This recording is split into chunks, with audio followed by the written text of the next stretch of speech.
할렐루야. 전능하신 우리 하나님께 박수로 우리 영광을 돌리겠습니다. 한 번 더.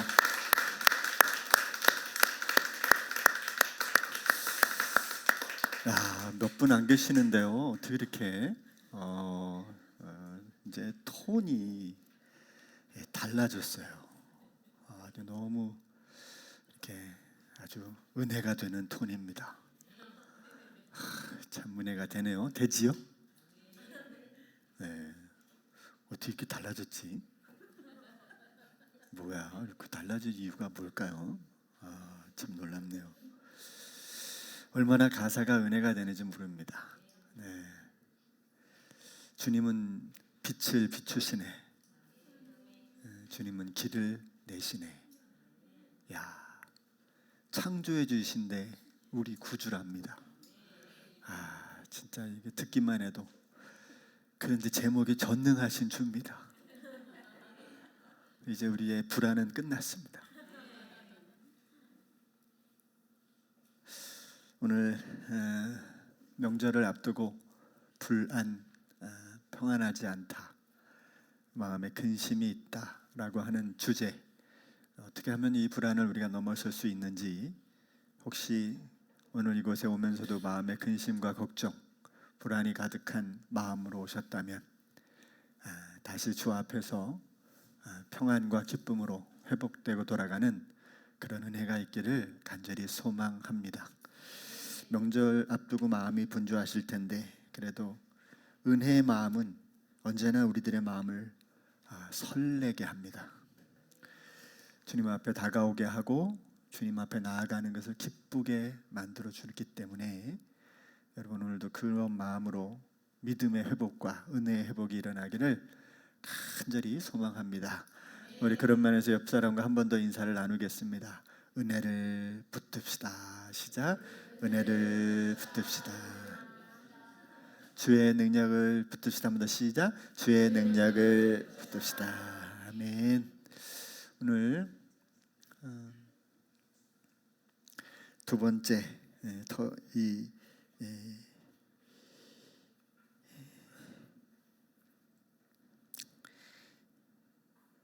원래 계속 연이었어야 되는데 지난주에는 또 컨퍼런스가 있었기 때문에 오늘 허들 시리즈 두 번째 시간으로 불안이라고 하는 주제를 가지고 다루겠습니다. 불안은 스트레스처럼 모든 인생에게 찾아오는 삶의 어려움 중에 하나입니다. 이건 역시 범죄한 인간이 처음으로 겪게 된 고통이기도 하죠. 하나님이 먹지 말라고 하는 선악과를 따먹음으로 인해서 하나님과 거리가 발생됨으로 인해서 생겨난 그런 고통들, 어려움들, 이것이 또 불안이기도 합니다. 그래서 불안을 사전적인 용어를 좀 찾아보니까 이렇게 정리가 돼 있어요. 특정한 대상이 없이 막연히 나타나는 불쾌한 정서적 상태. 그러니까 왜 이게 걱정이 되지? 왜 이렇게 염려가 되지? 하는 대상이 명확하지 않은 거예요. 그냥 알 수 없는 정서가 아주 불쾌하게 내 마음을 근심하게 만들고 걱정스럽게 만드는 겁니다. 또한 안도감이나 확신이 완전히 상실돼서 걱정과 염려로 가득한 상태를 말한다고 해요. 스트레스가 그 이유를 알게 되는 것이라면 불안은 이유를 잘 모르는 거예요. 뭐 때문에 내가 이런 걱정과 염려가 되는지 잘 모를 때 이 불안이라고 합니다. 오늘 우리 각자의 상황에서 그 불안을 극복하고 믿음으로 승리하는 길을 한번 찾아보려고 하는데요. 여러분들이 알고 있는 여러 가지 방식과 또 지금까지 잘 해결해 온 방식들도 있겠지만, 또한 하나님이 우리에게 오늘 또 제시하는 여러 가지 방법들을 또 찾아갔으면 좋겠습니다. 일단 불안은 좀 양면성을 가지고 있어요. 스트레스도 마찬가지로 양면성을 가지고 있는데, 단순한 고통이 아니라 사실 이게 없으면 우리 사회가 또 우리 개인적인 성장과 발전이 안 된답니다. 왜냐하면 이게 뭔가 잘 안 될 거야 라고 생각하니까 안 될 수도 있어 하니까 이걸 해보려고 더 노력하고 더 열심을 다하게 되는 마음이 있게 된다는 거죠. 스트레스나 또 불안이 그런 요소를 포함하고 있다는 거예요. 그래서 이것 때문에 사실 나라도 발전하고 삶도 발전할 수 있게 된다는 겁니다. 어쩌면 또 다른 사람보다 더 불안을 잘 느끼는 사람일수록, 더 예민한 사람일수록 사실은 그 요소로 때문에 더 발전적인 일을 도모하거나 또 큰 일을 만들어 내기도 합니다. 우리가 잘 아는 그 애플사에 돌아가신 그 스티브 잡스 같은 사람은 같이 엘리베이터의 직원이 타기를 굉장히 힘들어했대요.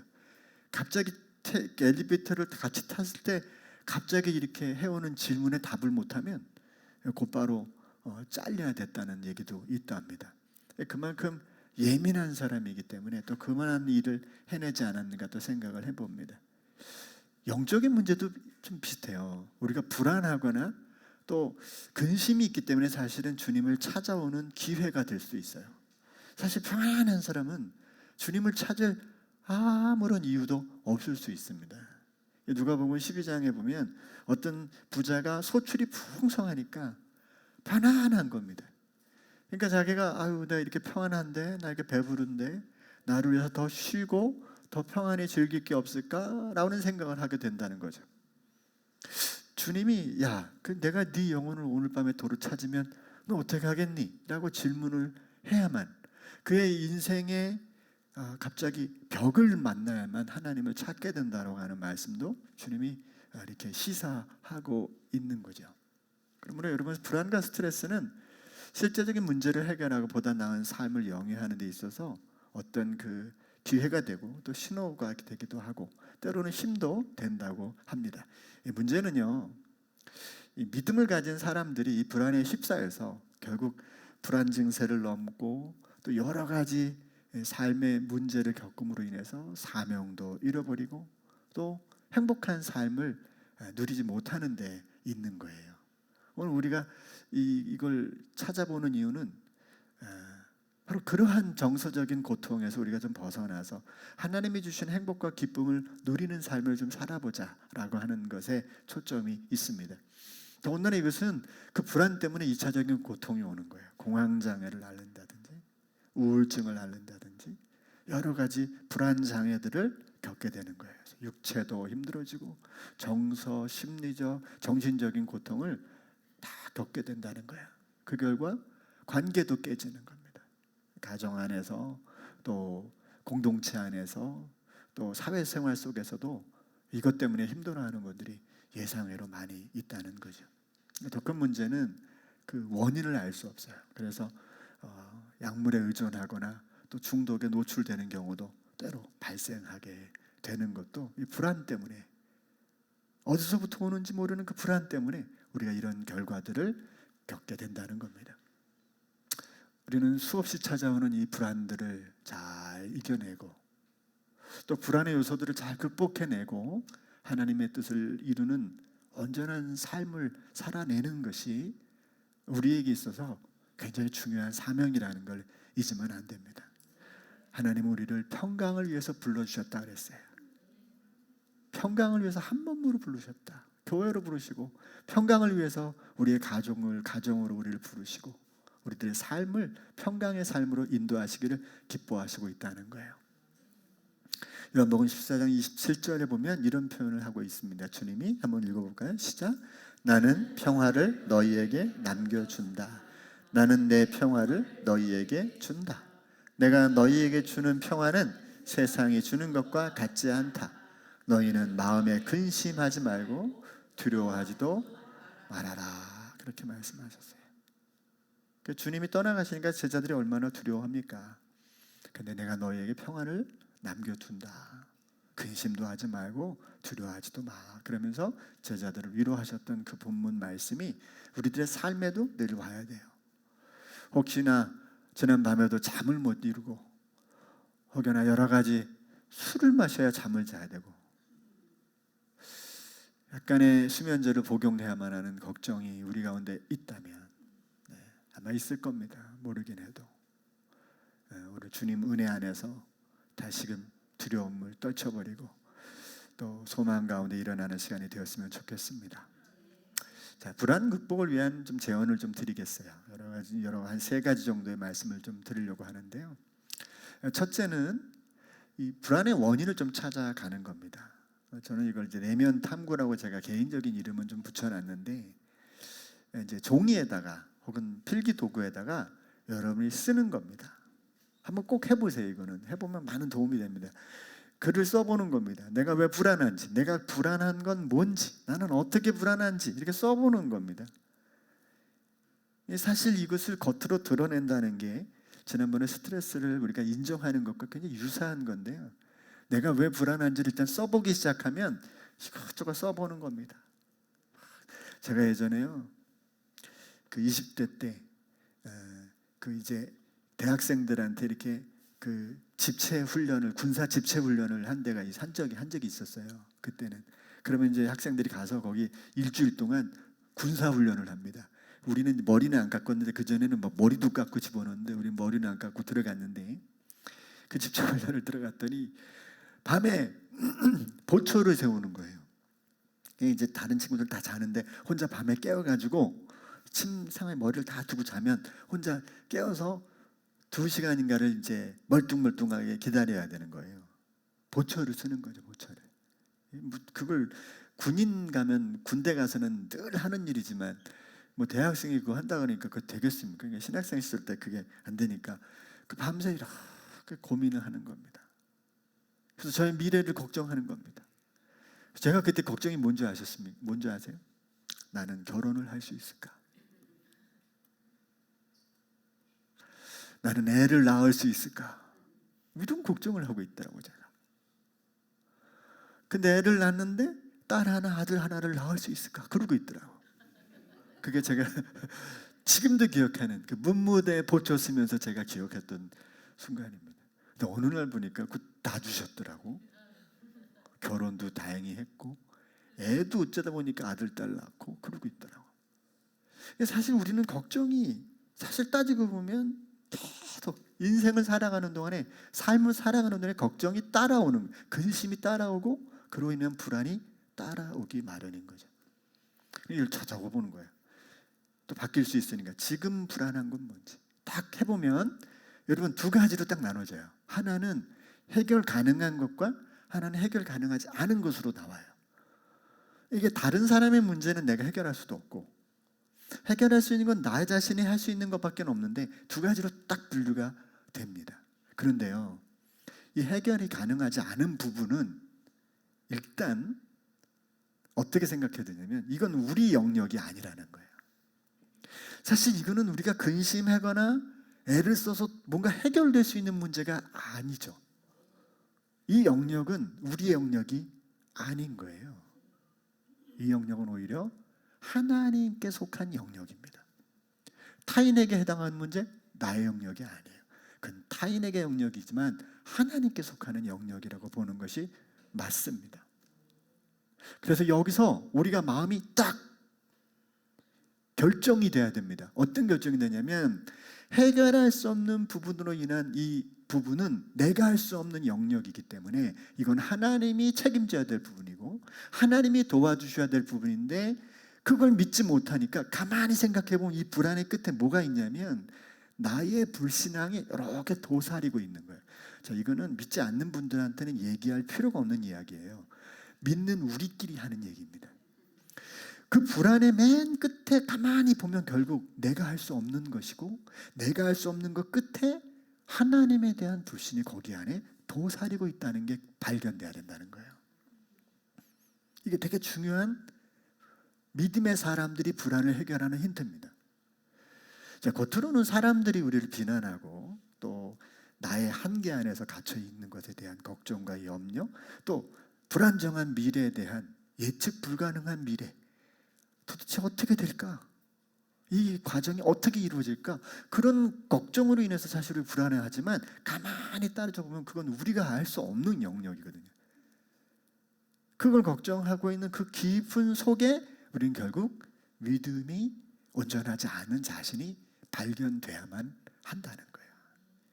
이게 참 중요한 문제입니다. 그래서 2번째는 결국 우리의 불안은 불신앙이 초래한 불안이다라는 걸 발견해야 돼요.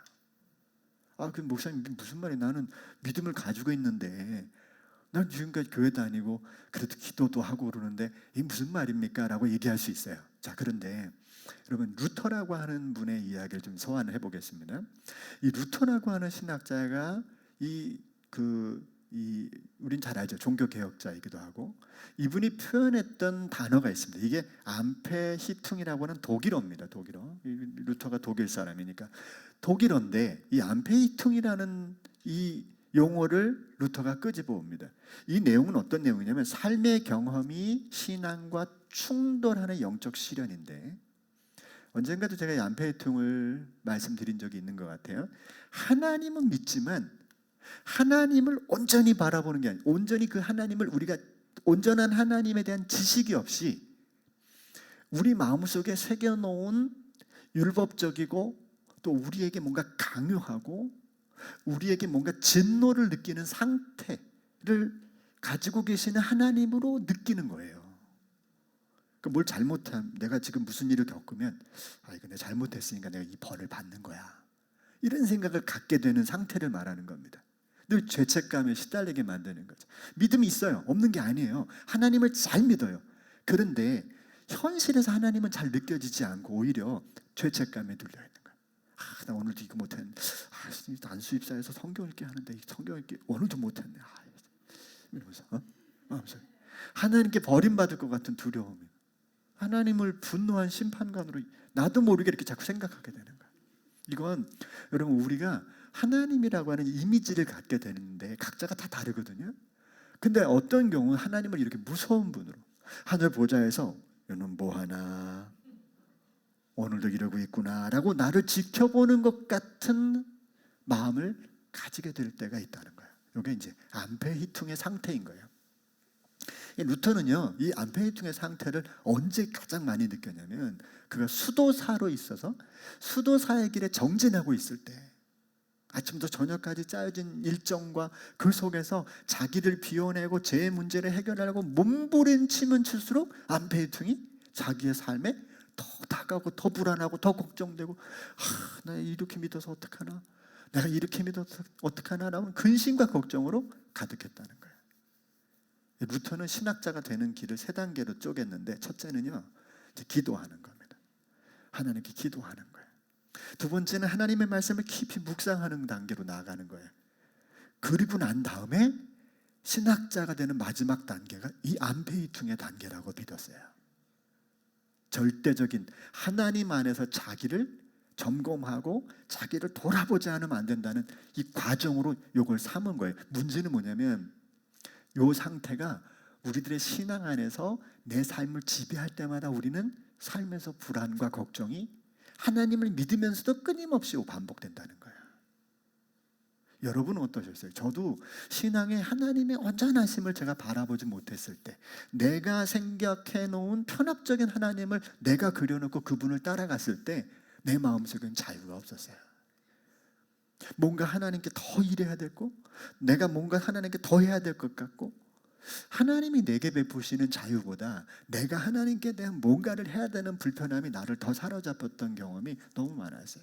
그래서 저의 20대 그 중반까지는 일기장에 근심과 걱정이 가득했어요.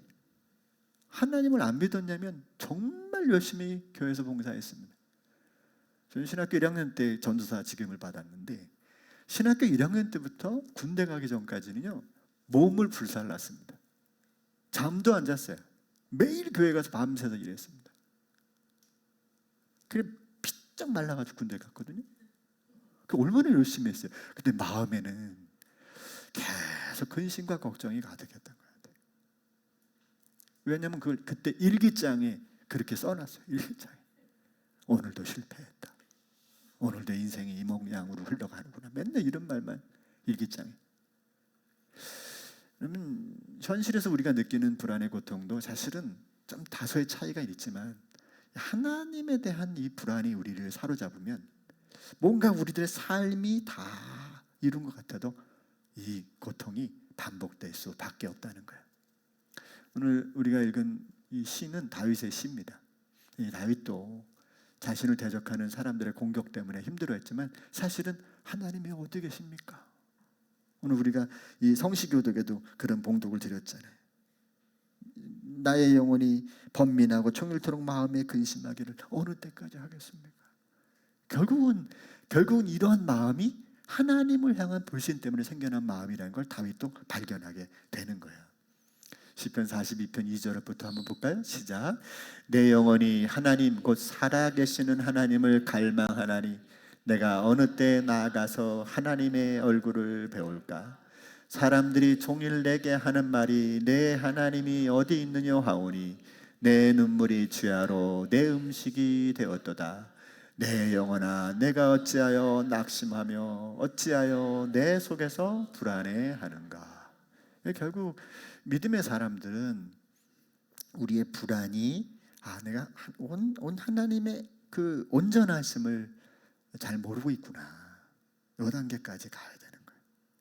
그게 우리가 겪는 불안이 우리를 이끌어가는 자리여야 된다는 사실이죠.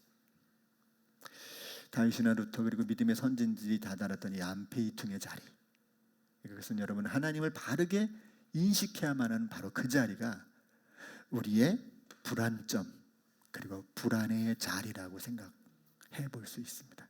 물론 이거 외에도 우리들이 현실에서 겪는 많은 어려움들이 있겠죠.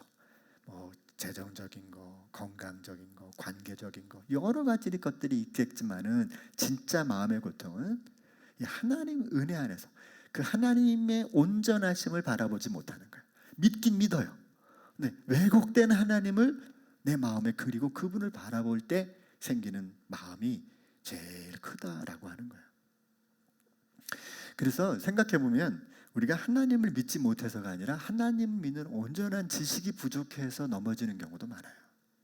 정작 하나님은 그런 분이 아닌데 내가 스스로 그런 하나님으로 오해하게 만드는.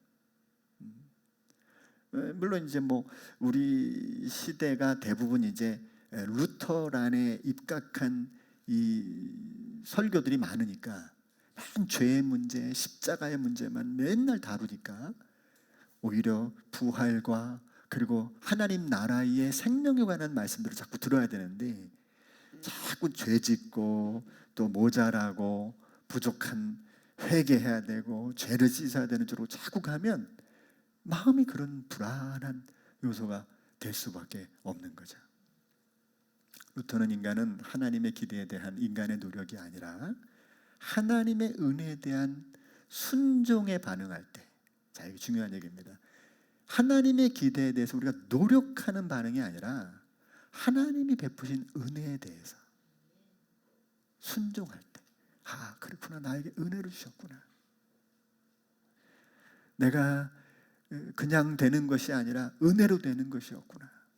모든 것이 은혜구나. 그러면서 고백하는 마음이 될 때 비로소 우리는 불안을 이길 수 있는 힘이 생길 수 있다는 거예요. 그래서 요새 우리 기독교인들 중에 1순위 찬양 은혜잖아요. 은혜. 엄청나게 좋아합니다. 모든 것이 은혜. 모든 것이 은혜.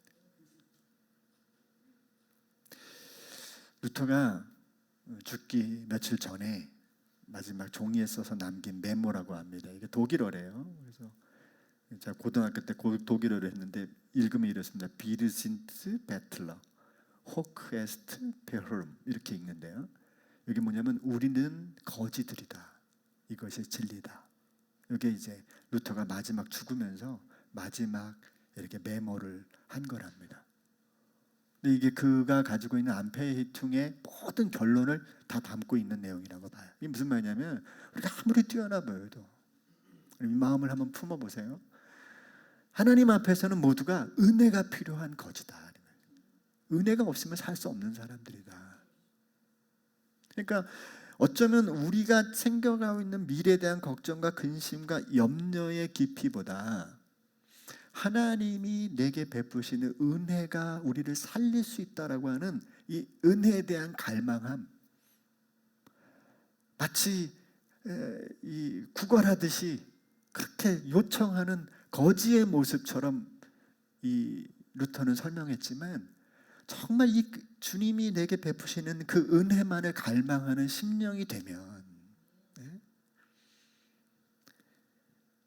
그 속에서 우리는 하나님의 은혜로 살 수 있다라고 하는 사실을 깨닫게 되고 회복의 은혜가 일어나게 된다는 것이죠. 저는 여러분들 이게 이게 성도님들하고 이렇게 만남을 가지면서 이제 성도님들 중에 어떤 문제를 저한테 이제 이야기를 하시고 그 문제를 같이 나눕니다. 그리고 이제 함께 기도합니다. 그러면서 이제 이분의 변화를 제가 느끼잖아요. 이 성도님은 성도님 나름대로 그걸 위해서 애쓰시고 저는 저 나름대로 이걸 놓고 기도한다든지 또 함께 대화를 나누잖아요. 근데 이분의 과정에서 변화되는 과정을 제가 경험하는 건 뭐냐면 무슨 제가 특별한 뭔가를 해서도 아니고 뭔가 특별한 능력을 베풀어서도 아니고 이분이 하나님의 은혜 안에 점점 들어가면서 회복되는 걸 많이 경험해요. 그러니까 회복은 하나님의 은혜 속에서 회복이 되는 거예요. 루터에는 우리가 하나님을 믿지 못함이 아니라 하나님에 대한 바른 인식이 중요한데 오직 그 은혜로만 산다는 것을 깨달을 때 불안을 이길 수 있다는 것을 분명하게 보여줍니다. 다시 한번 볼까요? 다윗은 어떻게 이겼나? 시작. 내 영혼아 내가 어찌하여 낙심하며 어찌하여 내 속에서 불안하여 하는가? 너는 하나님께 소망을 두라. 그가 나타나 도우심으로 말미암아 내가 여전히 찬송하리로다. 여러분 문장을 가만히 보세요. 문제가 해결됐나요? 해결 안 됐어요. 아직 해결이 안 됐다고. 근데 내 영혼아 내가 어찌하여 내 속에서 불안하여 하는가? 내가 어찌하여 내 속에서 낙심하여 하는가? 그러면서 자기에게 다시 자기에게 권면하기를 너는 하나님께 소망을 둬라. 그가 나타나 도우심으로 말미암아 아직 안 도와주셨다니까요. 그분이 도와주시면 그리고 그럴 것이니 그러면 반드시 찬송하게 될 것이다 라고 자신에게 권면하고 있는 거예요. 다윗의 고백은 소망을 하나님께 두되 자신이 아니라 하나님께서 행하시는 기대하는 거예요. 여러분 하나님이 행하심을 기대해야 됩니다. 유대인들은 이걸 되게 잘한대요. 물론 그들이 바라보는 하나님은 좀 우리하고 좀 다르긴 하겠지만 그들은 그 밤을 잠을 잔다는 게 되게 중요하게 여긴답니다. 밤을 잔다로 가는 의미 속에 뭐가 포함하고 있냐면 하나님이 일하시는 시간. 내가 일하는 시간은 눈 깨어 있을 때, 내가 눈 감으면 하나님이 일하시는 시간. 아예 생각을 하고 있대. 그러니까 여러분 이제부터 빨리 자서 하나님이 일하는 시간을 늘리십시오. 쉽지 않아요. 여전히 표정은 그러신데. 자신을 그분의 은혜를 기다리는 사람으로 묘사한다는 건 중요한 것입니다. 왜? 이거밖에는 할 수가 없기 때문에. 여러분 존 파이퍼 목사님이 장래의 은혜라는 책을 썼는데 이 책을 보면 참 재밌는 표현을 하게 됩니다. 채무자 윤리라는 것이 얼마나 위험한지를 강조하고 있는데요. 그러니까 하나님의 은혜를 소위 이제 내가 받았는데 은혜를 갚아야지라고 믿고 살아가는 성도가 엄청 많다는 거예요. 내가 지금 직분 감당하고 내가 이렇게 하나님 앞에 헌신하고 수고하는 건 내가 하나님의 은혜를 갚는 거야 라고 생각하고 있다는 거죠. 근데 이게 되게 위험한 일이라는 걸 이분이 한 번 더 강조해요. 갚을 수도 없을 뿐 아니라 되게 위험하다. 왜? 이거는 하나님에게 주시는 우리에게 은혜를 사업적인 거래로 바꾸는 일이라는 거예요. 여러분 하나님이 주시는 은혜와 사랑이 얼마나 큽니까? 근데 그걸 거래로 바꾸는 일은 본질을 완전히 뒤엎는 일과 같은 겁니다. 그럼 어떤 현상이 일어나냐면 자기가 갚아낼 수가 없잖아요. 그죠? 그러니까 어떤 현상이 일어나냐면 자꾸 불안이 더 쌓여지는 거예요. 은혜를 갚아야지 라는 마음이 생길수록 더 많이 불안해지는 겁니다. 이 성도는 그래서 어떻게 해야 되냐면 과거에 베푸신 은혜를 딱 기초 삼으라는 거예요. 그게 뭐예요? 오늘 제가 예배를 시작할 때 낭독해드렸던 때가 참에 하나님이 그 아들을 우리 가운데 보내사 우리를 위해서 십자가를 지고 죽게 하시고 우리로 하여금 하나님의 자녀를 삼으시고 아빠 아버지라 부르게 하셨느니라. 과거에 우리에게 베푸셨던 그 놀라운 은혜를 단단히 기초 삼고 그것만 붙들고 하나님 우리에게 이런 은혜를 베푸셨네요, 이런 은총이 나에게 있었네요 라고 하는 걸 견고히 붙잡으면 우리의 미래도 장래의 은혜, 장래에도 우리에게 하나님이 동일한 은혜를 베풀 것이다. 그거 이상으로 우리를 선하게 만들어 주실 것이라는 사실을 우리에게 보여주고 있는 것이죠. 하나님이 일을 시작하셨다면 하나님이 일을 끝내실 줄로 믿습니다. 하나님이 우리에게 소망을 주셨다면 하나님이 그 소망을 이루어내실 줄도 믿으시기 바랍니다. 우리에게는 지나간 과거에서 내게 주는 그 어떤 나의 경험과 지식이 아니라 하나님이 명확하게 성경 안에 빨간 줄을 그어놓은 것처럼 우리에게 보여주신 예수 그리스도의 은혜라는 것이 있기 때문에 그것보다 더 큰 하나님의 아들을 아낌없이 내어주신 이가 어찌 모든 것을 우리에게 은사로 주시지 않겠느냐라고 하는 사도들의 고백이 우리의 고백이 될 줄로 믿습니다. 불안은 다르지 못한 신앙의 틈새로 우리에게 찾아옵니다. 온전한 지식을 갖지 않은 채 내가 왜곡된 하나님을 만들어 놓은 그 틈새로 불안은 계속해서 우리에게 염려와 근심을 가져오게 만듭니다. 온전한 신앙을 다시금 붙잡고 그런 하나님이 아니지, 나에게 아들까지 주셨는데 그 어떤 것도 우리들의 삶에 문제가 될 거 있겠나 라고 하는 믿음으로 다시 한번 우리 예수 그리스도를 통해서 베푸신 그 은혜와 사랑을 견고하게 붙잡고 우리의 장래 안에 베푸실 놀라운 은혜를 소망하는, 그래서 그걸 붙드는 순간 나도 모르게 근심과 걱정이 한 길로 왔다가 10길로 떠나가는 은혜가 경험되는 우리들의 삶이 될 수 있기를 간절히 소망합니다. 기도하겠습니다. 하나님, 매 순간 파도처럼 밀려오는 근심과 걱정들이 우리에게 있습니다. 자녀들에 대한 걱정, 나의 미래에 대한 걱정, 우리가 행하고 계획하는 일에 대한 걱정, 현재 펼쳐진 모든 환경들 때문에 우리는 두려움에 사로잡혀 찬양도 잊어버리고 기도도 잊어버리고 때로 하나님의 말씀 앞에 나아가는 일도 잊은 채 여전히 잠 못 드는 밤을 매 순간 보낼 때가 있는 저희들입니다. 주님, 먼저는 주의 놀라운 은혜로 우리를 덮어주사 우리들의 삶의 하늘의 위로가 넘치게 하여 주시옵소서. 사랑하는 아들아, 사랑하는 딸아, 내가 너를 위해서 내 아들을 아낌없이 내어 주었노라. 우리에게 베푸신 그 놀라우신 그리스도를 통한 우리에게 베푸신 엄청난 은혜 속으로 다시 한번 우리의 마음을 하나님 집중하게 하여 주시옵소서. 과거에 우리의 베푸신 그 놀라운 은혜만이 우리에게 미래를 소망할 수 있는 기초가 된다는 사실을 다시금 기억하고, 율법적으로 또 하나님을 분노한 재판관처럼 왜곡되게 인식했던 우리들의 생각 속에서 뛰어나와서 하나님의 놀라우신 풍성한 은혜의 세계로 들어가서 하나님이 베푸실 일들을 소망하며 너는 하나님을 바라라. 그의 나타나심을 인하여 너는 오히려 안연하고 하나님을 찬송케 될 것이라고 하는 다윗의 고백처럼 외치고 나아가는 주의 자녀들이 다 될 수 있도록 인도해 주시옵소서. 예수님의 이름으로 기도드렸습니다.